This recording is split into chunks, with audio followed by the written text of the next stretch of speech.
Un saludo para todos los que estén viendo este video. Un gusto poder expresar algunas ideas, algunas historias a través de este medio para poder llegar a mucha gente y poder transmitirles algunas vivencias. Yo soy Pedro Daniel Maidana, me crié acá en la ciudad de Cutralcó. Mis viejos vinieron a esta localidad cuando yo tenía 2 años, allá por 1960, 61. Mi papá era enfermero del hospital de YPF, el enfermero Daniel Maidana. Seguramente quedará en el recuerdo de algunos viejos ypefianos y algunos viejos vecinos que pudieron conocerlo en la enfermería de YPF, en los campamentos, en las anécdotas tanto del trabajo de YPF como también anécdotas de acá de la ciudad, de cuando se juntaban, de aquellos compadres que festejaban cumpleaños juntos, que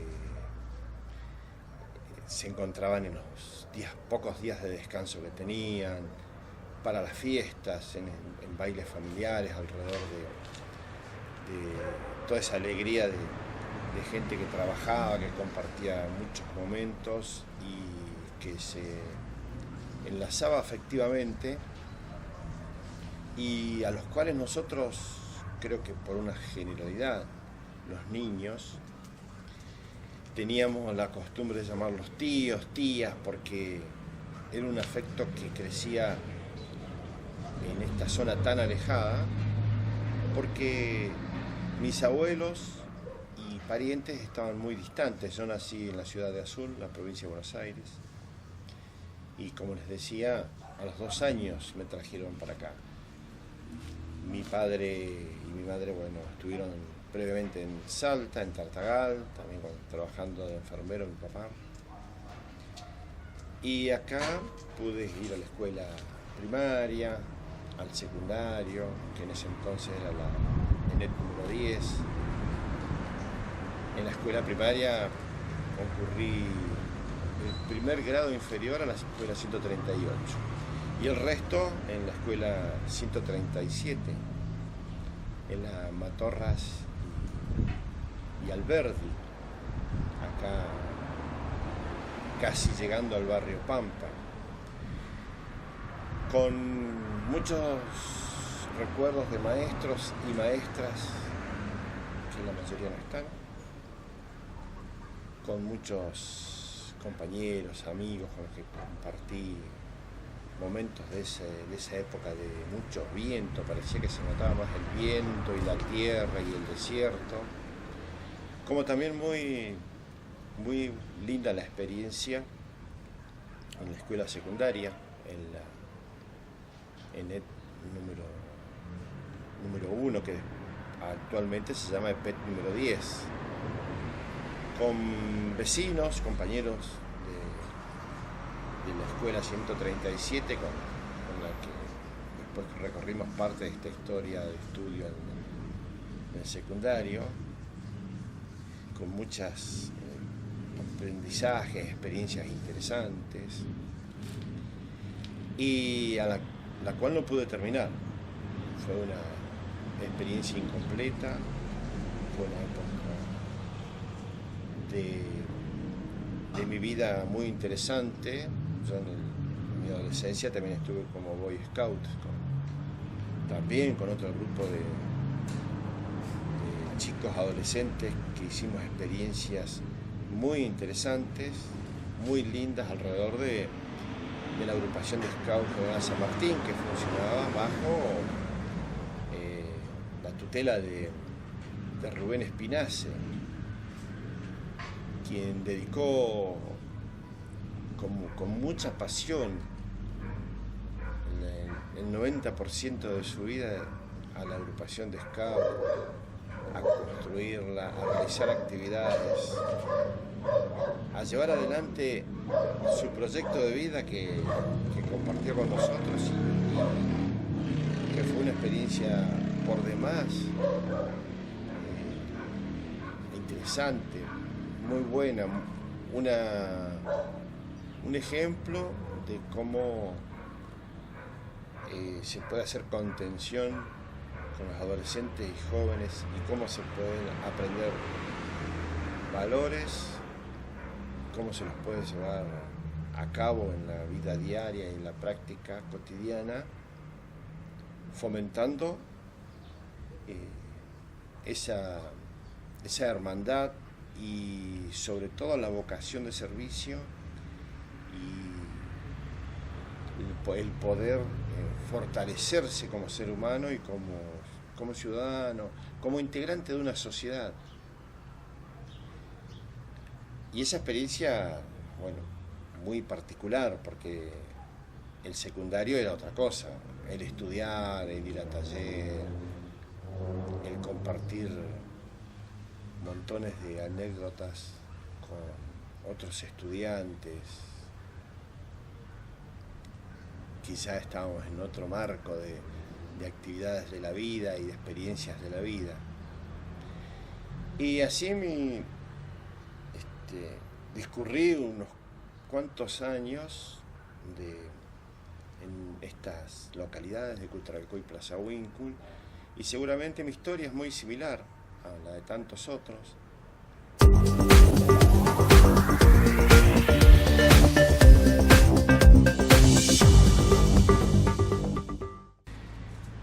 Esta experiencia social, justamente, una faceta importante, creo que no solamente me ocurrió a mí, sino también le ocurre a muchas personas en la vida de adolescente, quizás cuando es mayor, es más joven, ¿no? Fue coincidente con la dictadura, los finales de la dictadura de 1970 hasta 1973 estuvo. En ese entonces estaba como presidente el militar Agustín Lanusse. Y se venía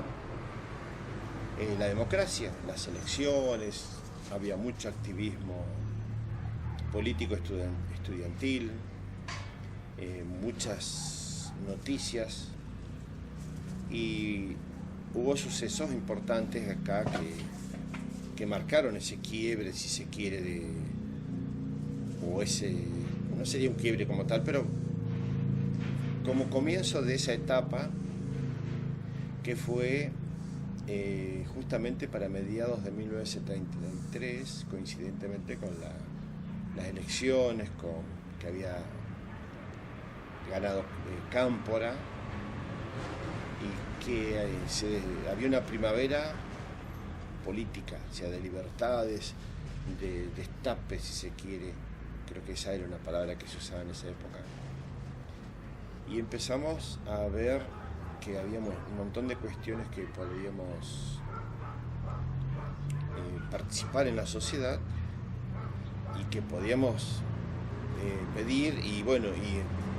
nuestra mente se empezó a alimentar de todas las ideas que circulaban, jóvenes que cantaban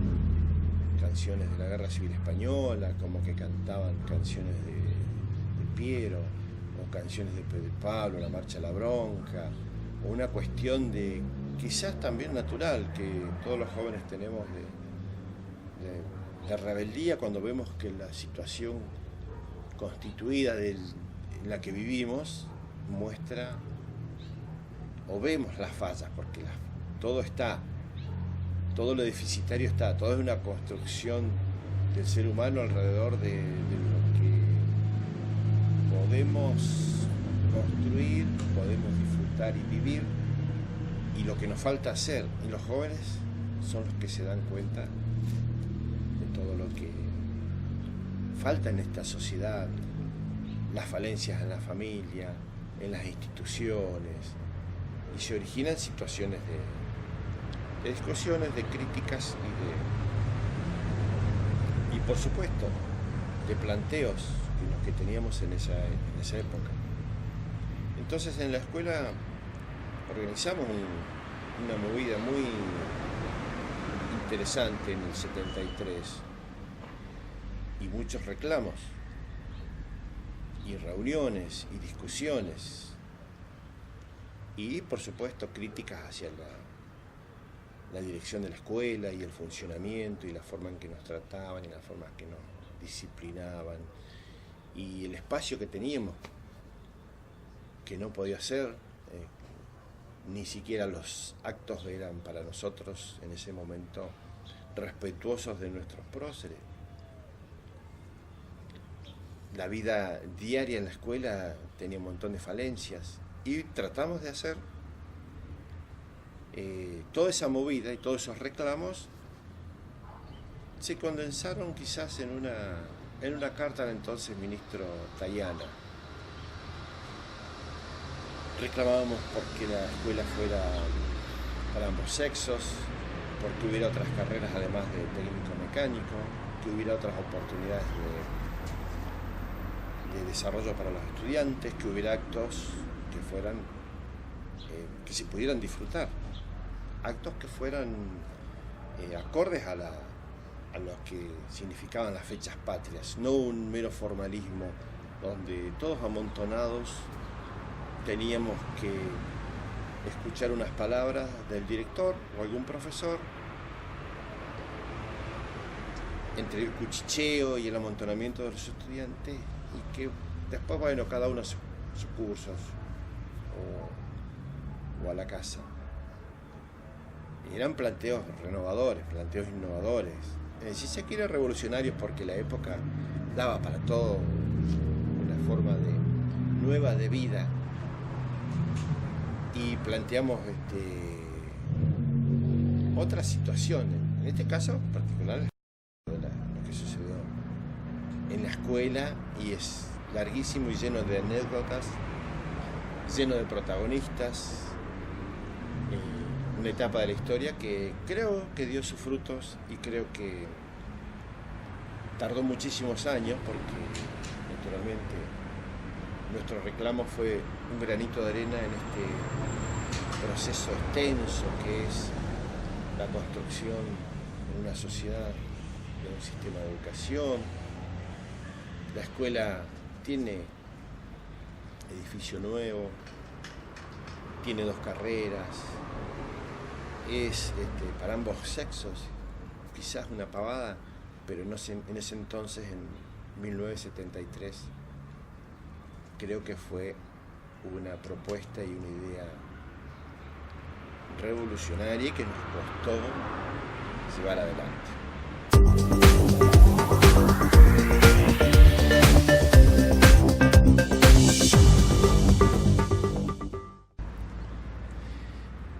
Los años pasaron, mi vida quedó trunca, hubo un suceso, la siguiente dictadura, la de 1976, que me tomó como detenido político, secuestrado, desaparecido, víctima quizás se puede denominar, o quizás más víctimas fueron mis familiares, los familiares de tantos presos políticos, detenidos, desaparecidos, torturados. Yo fui parte de ese proceso de la dictadura, estuve detenido, fui un preso político sin causa ni proceso, seguí conservando mis ideas, pero mi vida quedó trunca. A los 19 años recién cumplidos, tuve que padecer, sufrir, tener esa etapa de la vida donde se lucha contra un sistema que reprime, un sistema de terror, un sistema fascista, una disciplina que te obliga a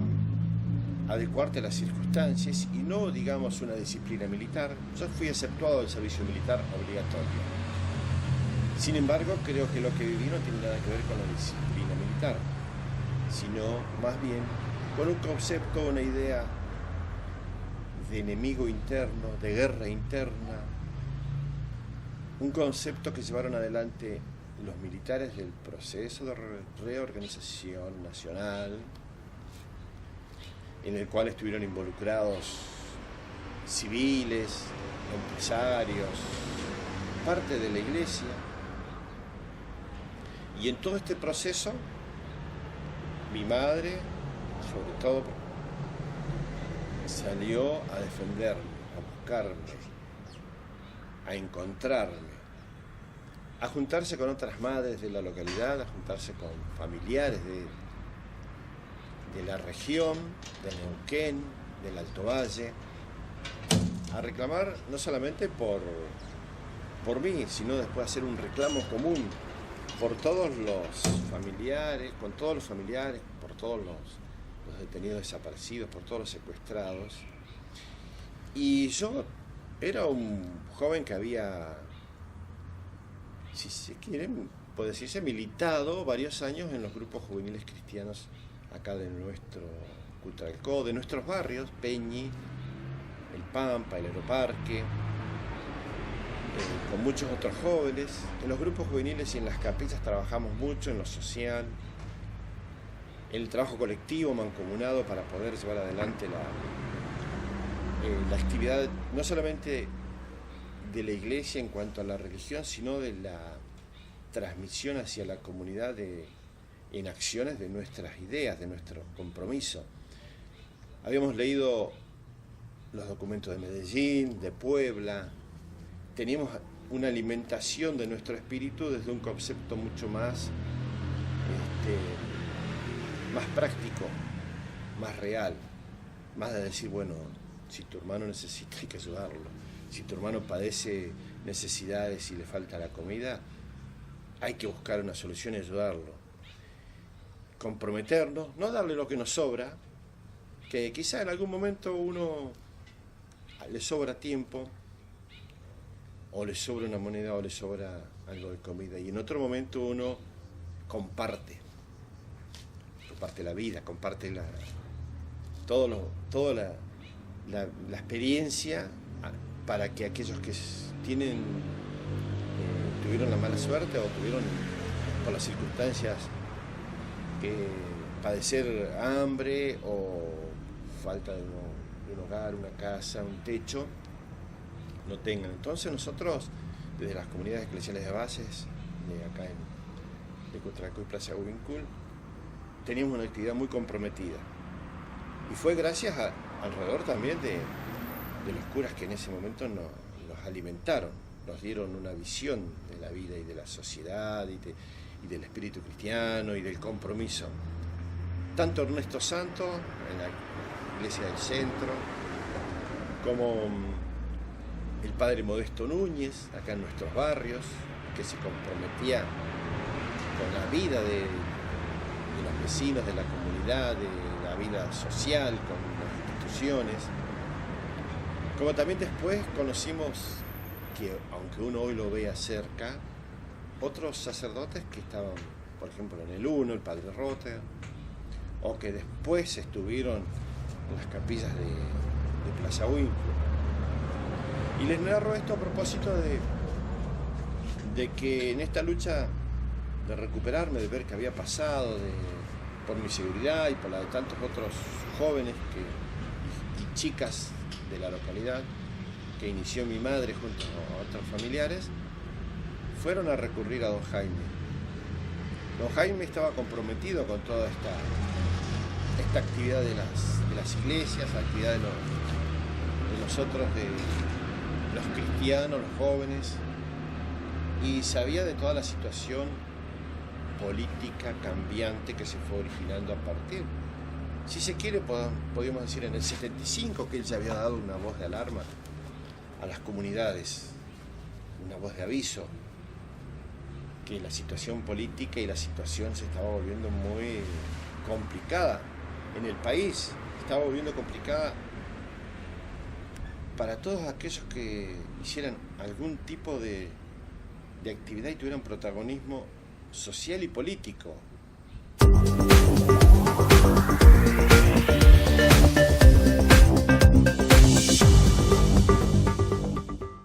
Don Jaime no dudó en ningún momento de ponerse del lado de quienes le reclamaban una ayuda, de los familiares. No dudó en ningún momento en arriesgar su condición, aunque sabía que era toda una institución, era el jefe era el que estaba al frente de la iglesia neuquina, pero sabía también de la historia política, no solamente en nuestro país, sino en Latinoamérica, de que el compromiso significaba arriesgar su integridad, su vida, su tranquilidad. De que, como tantas otras veces, como sucedió cuando se comprometió en la década del 60, con las luchas obreras, con los pueblos originarios, cuando peregrinó por toda la provincia llevando su mensaje a las distintas localidades que estaban perdidas y abandonadas en el interior de la provincia, no dudó en ningún momento de comprometerse con los familiares. Ya en 1975, hacia fines, había cofundado la Asamblea Permanente por los Derechos Humanos a nivel nacional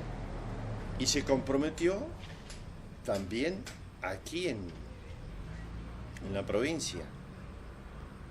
Y en ese momento, en 1976,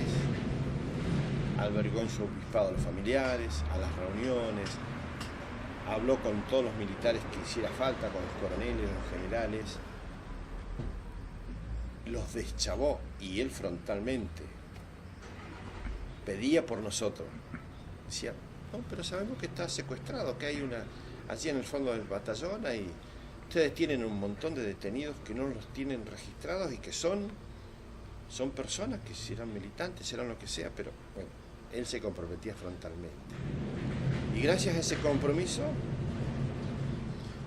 nos salvó a muchos de nosotros, porque ¿qué éramos nosotros secuestrados ahí por un poder, unos militares armados con toda la logística, con todo el poder, y nosotros en esos campos de concentración, esposados en una cama, tirados en el piso, vendados y a merced de cualquiera de estos personajes, estos jefes que estaban deseosos de ejercer todo su poder y su bravura militar. Obviamente, nosotros éramos detenidos, pero así no fue. Así tenemos hoy en día en nuestra localidad muchísimos secuestrados, detenidos, desaparecidos, torturados, gente que no ha aparecido, compañeros que sacrificaron su existencia, que quisieron darle como etiquetarlos como NN y vaya a saber Dios dónde están. Pero gracias a la labor posterior, después de la dictadura también, la Asamblea Permanente por los Derechos Humanos y la labor incansable de don Jaime y de muchísimos de aquellos que abrevaron en sus enseñanzas y en las enseñanzas de tantos sacerdotes y tantos militantes por la vida y tantos compañeros conscientes políticamente que sobrevivieron a la dictadura y que conservaron sus ideas, pudimos llevar adelante los juicios a los militares, pudimos reescribir esta parte de la historia que querían ocultar, esta parte de la historia que quieren denigrar, y a los cuales les tengo mucho agradecimiento, mucho recuerdo, como también muchos de estos compañeros, gente grande, que se ha ido muriendo, que ha ido tal vez viendo cómo pasaron los años y cómo la sociedad argentina, nuestra comunidad también local, va viviendo otras historias. Vamos reescribiendo las historias, pero conservando la memoria y, como siempre, exigiendo juicio y castigo. Nunca más. 30.000 compañeros detenidos desaparecidos presentes. y todos los 24 de marzo repudiamos el golpe militar, repudiamos cualquier dictadura, repudiamos los excesos, defendemos la libertad, defendemos a todos nuestros queridos compañeros de la Argentina y Latinoamérica que han caído en defensa de sus ideales. Gracias por ver este video y bueno, nos encontraremos en otra oportunidad.